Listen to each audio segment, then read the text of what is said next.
کس زبان سے ہو بیان عز و شان اہل بیت، مدح گوئے مصطفیٰ ہے مدح خوان اہل بیت، ان کی پاکی کا خدائے پاک کرتا ہے بیاں، آیے تطہیر سے ظاہر ہے شان اہل بیت، بے اجازت ان کے گھر جبریل بھی آتے نہیں، قدر والے جانتے ہیں قدر و شان اہل بیت۔ بلا شبہ اہل بیت رسول صلی اللہ علیہ وسلم ہی نبی کریم صلی اللہ علیہ وسلم کے روحانی نور کے حقیقی وارث ہیں۔ یہ وہ مبارک اور مقدس ہستیاں ہیں کہ ان کی محبت کا حکم اللہ سبحانہ و تعالی نے قرآن مجید میں ارشاد فرمایا ہے۔ خود نبی کریم صلی اللہ علیہ وسلم نے متعدد مقامات پر ان سے محبت کی تاکید اور وصیت فرمائی ہے۔ ان کی محبت کے بغیر نہ تو کوئی عبادت قبول ہوتی ہے اور نہ ہی ایمان مکمل ہوتا ہے۔ اللہ سبحانہ و تعالی اور نبی کریم صلی اللہ علیہ وسلم نے اہل بیت کے بارے میں کیا احکامات دیے ہیں، اور صحابہ کرام، اولیاء کرام اور تمام اکابرین امت کا اہل بیت کے ساتھ کیا سلوک اور معمول رہا ہے، آئیے جانتے ہیں۔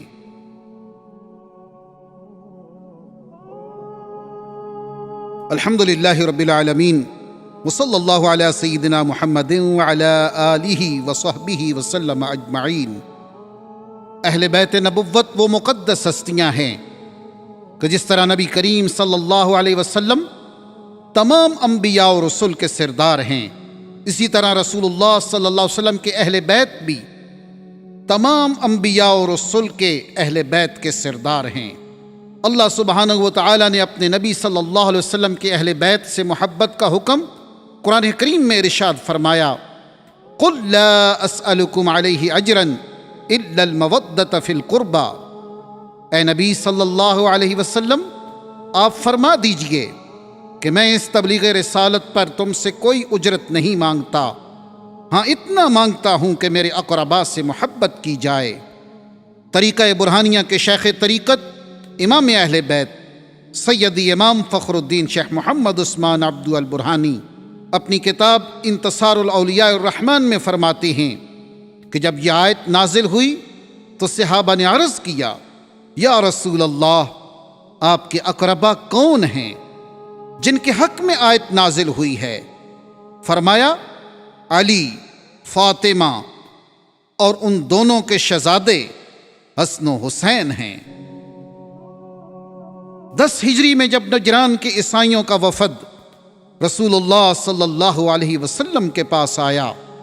اور اسلام اور عیسائیت پر مناظرہ کرنے لگا اور نبی کریم صلی اللہ علیہ وسلم سے مدلل جوابات سن کر بھی بات نہ مانا، تو اللہ سبحانہ و تعالی نے یہ آیت نازل فرمائی،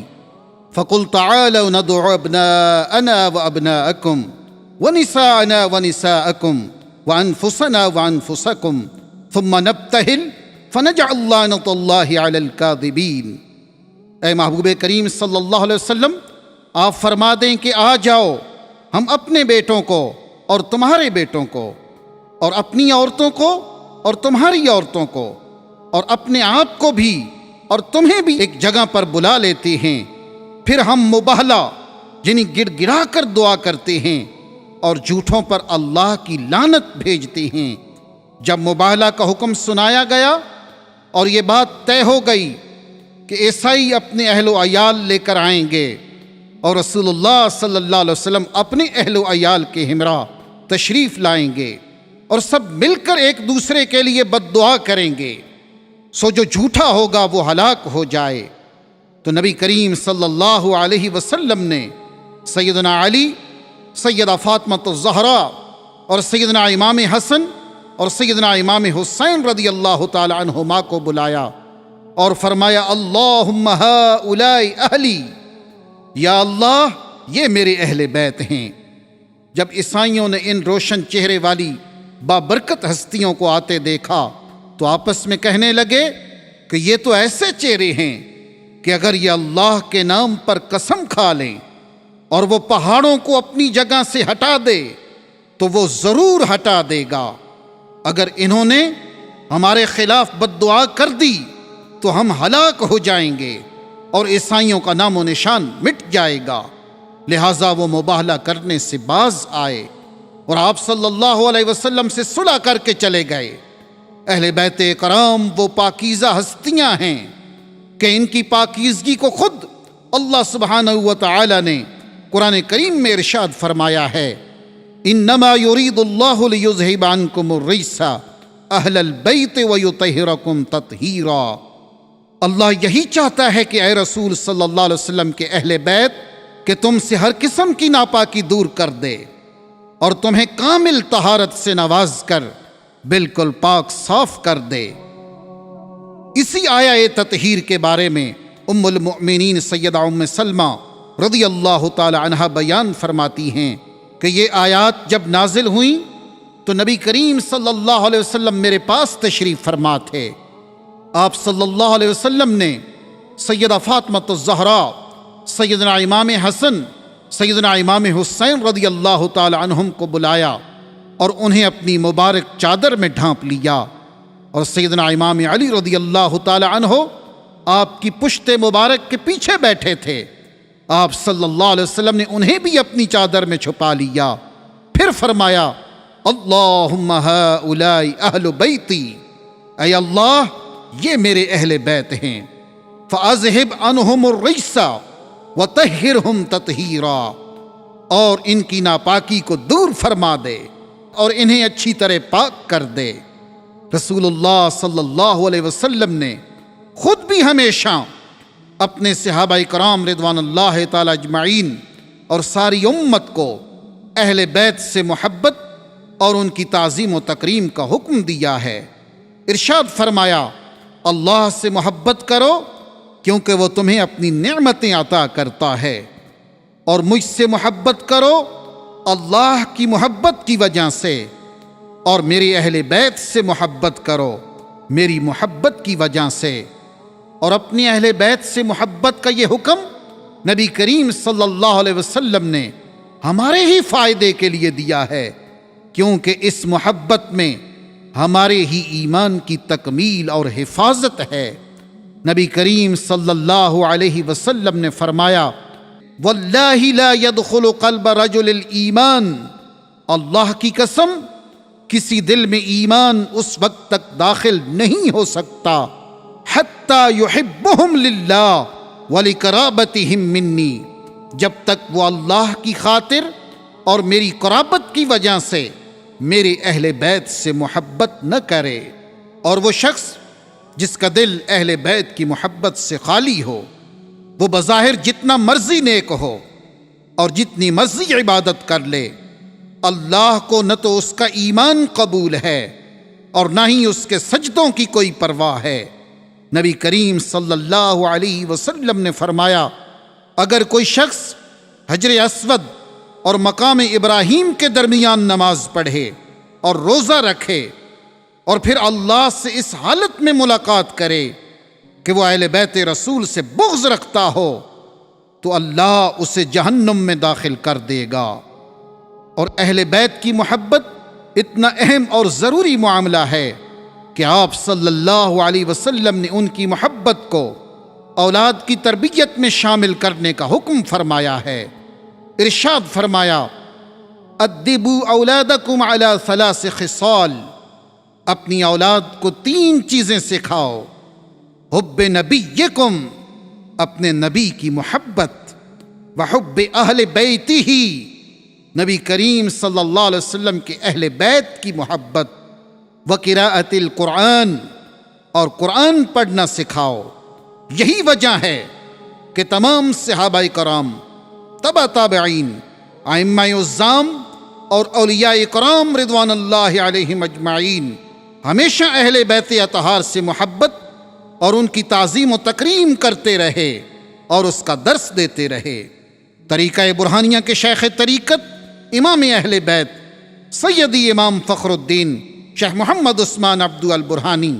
اپنے معروف کلام شراب الوصل میں فرماتے ہیں کہ وَأَرْضَعْتُ أَبْنَائِي هَوَاءَ آلِ أَحْمَدَ وَأَوْرَثَهُمْ طَٰهَ الصَّفَا وَرَحْمَتِي، میں نے اپنے بیٹوں کو آل احمد کا دودھ پلایا ہے، یعنی اہل بیت اور اصحاب رسول کی محبت پر ان کی پرورش کی ہے، لہذا طٰہٰ صلی اللہ علیہ وسلم نے انہیں وراثت میں پاکیزگی اور میری رحمت سے نوازا ہے۔ اہل بیت کرام وہ جلیل القدر ہستیاں ہیں کہ ان کا وجود اور ان سے تعلق امت کے لیے نجات کا باعث ہے۔ نبی کریم صلی اللہ علیہ وسلم نے فرمایا، الا ان مثل اہل بیتی فیکم مثل سفینۃ نوح من قومہ، بے شک میرے اہل بیت تم میں نوح علیہ السلام کی کشتی کی طرح ہیں، من رکبھا نجا، جو اس پر سوار ہوا وہ نجات پا گیا، ومن تخلف عنہا غرق، اور جو بھی اس کشتی سے رہ گیا وہ ہلاک ہو گیا۔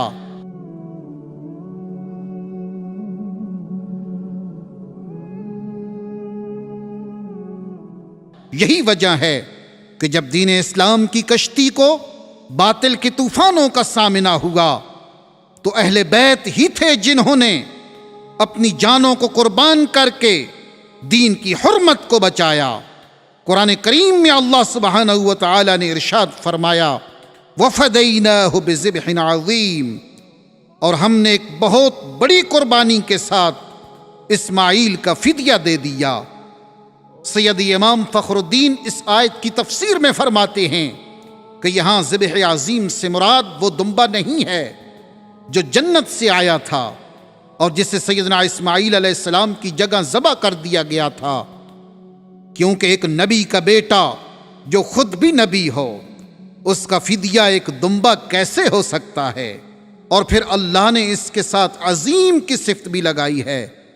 لہٰذا ایک نبی کے بیٹے کے فدیہ میں دیا گیا وہ ذبح جسے ساری عظمتوں کا مالک عظیم کہے، اس سے مراد ایک دمبا نہیں ہو سکتا۔ اس لیے یہاں ذبح عظیم سے مراد سیدنا و مولانا امام الحسین رضی اللہ تعالی عنہ کی قربانی ہے، جو کہ نبیوں کے سردار رحمت عالم صلی اللہ علیہ وسلم کے نور نظر اور لخت جگر ہیں، اور آپ رضی اللہ تعالی عنہ نے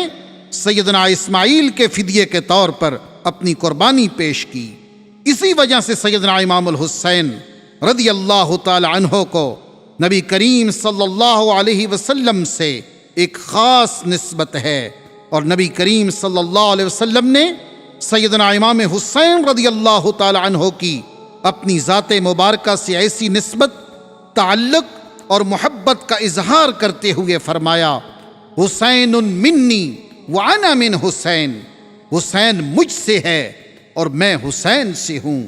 احب اللہ من احب حسینا، اللہ اس سے محبت کرتا ہے جو حسین سے محبت کرتا ہے۔ سید امام فخر الدین فرماتے ہیں کہ نبی کریم صلی اللہ علیہ وسلم کے اس فرمان حسین مجھ سے ہے اور میں حسین سے ہوں، اس سے مراد یہ ہے کہ نبی کریم صلی اللہ علیہ وسلم کی معیت میں داخل ہونا سیدنا امام حسین رضی اللہ تعالی عنہ کی معیت کے بغیر ممکن نہیں ہے، کیونکہ سیدنا امام الحسین رضی اللہ تعالی عنہ کو رات دن ہمہ وقت نبی کریم صلی اللہ علیہ وسلم کی معیت حاصل ہے، یعنی سیدنا امام حسین رضی اللہ تعالی عنہ نبی کریم صلی اللہ علیہ وسلم کی بارگاہ میں داخل ہونے کا دروازہ ہیں، اور آپ رضی اللہ تعالی عنہ کی بارگاہ میں حاضری کے بغیر نبی کریم صلی اللہ علیہ وسلم کی بارگاہ تک رسائی ممکن نہیں۔ اہل بیت کے تمام افراد ہی رسول اللہ صلی اللہ علیہ وسلم کی ساری امت کے لیے اللہ کی خاص نعمت ہیں، ان کی محبت ایمان کی تکمیل ہے، ان تک رسائی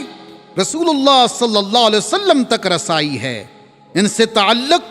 دنیا و آخرت سے نجات کا باعث ہے، حتیٰ کہ رسول اللہ صلی اللہ علیہ وسلم نے اہل بیت کے دامن سے وابستگی کو گمراہی سے حفاظت کا ضامن قرار دیا اور ارشاد فرمایا، انی تارکم فیکم ما ان تمسکتم بہ لن تضلوا بعدی، میں تم میں دو چیزیں چھوڑے جا رہا ہوں، انہیں مضبوطی سے تھامے رکھو گے تو کبھی گمراہ نہیں ہوگے۔ احدہما اعظم من الآخر، ان میں سے ہر ایک دوسری سے بڑھ کر ہے۔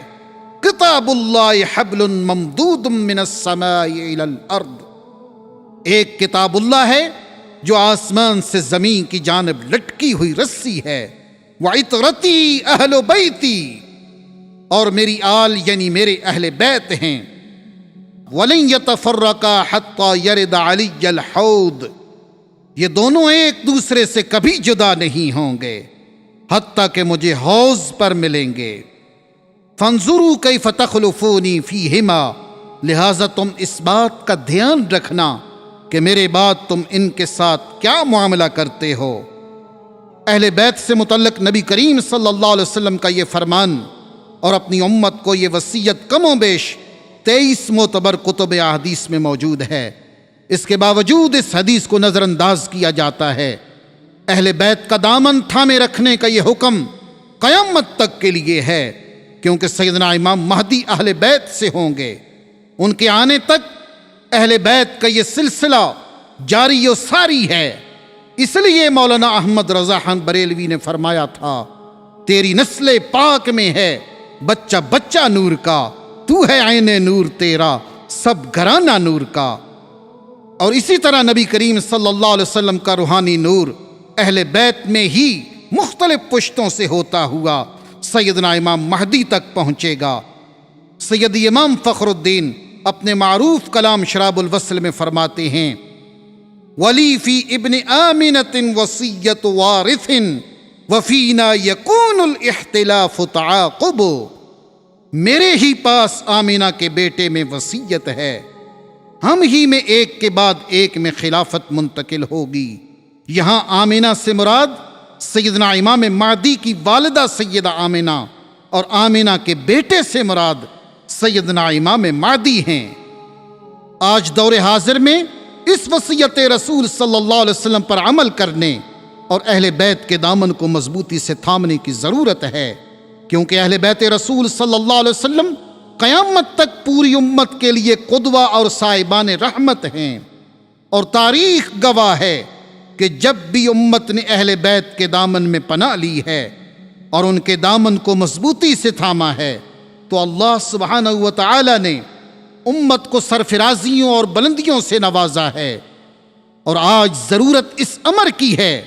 کہ ہم سب رسول اللہ صلی اللہ علیہ وسلم کی اس وصیت پر عمل پیرا ہوں، جس کی آپ صلی اللہ علیہ وسلم نے اپنی امت کو بار بار تحقیر فرمائی ہے۔ آؤ ہم سب مل کر اہل بیت کے دامن کو تھام لیں، تاکہ دنیا میں بھی ہمیں عزتیں اور غلبہ نصیب ہو، اور آخرت میں بھی نبی کریم صلی اللہ علیہ وسلم کے سامنے سرخروئی ہمارا مقدر بنے، اور ہم اس دن کی رسوائی سے بھی بچ جائیں، اور ہم اس دن کی رسوائی سے بھی بچ جائیں۔ اللہ سبحانہ و تعالی ہم سب کو اہل بیت رسول صلی اللہ علیہ وسلم اور اصحاب رسول کی محبت و عقیدت نصیب فرمائے، اور اہل بیت کے دامن کو مضبوطی سے تھام لینے کی توفیق عطا فرمائے، آمین۔ وصلی اللہ علی سیدنا محمد خاتم النبیین والنبع العظیم وعلی آلہ وصحبہ وازواجہ وسلم اجمعین۔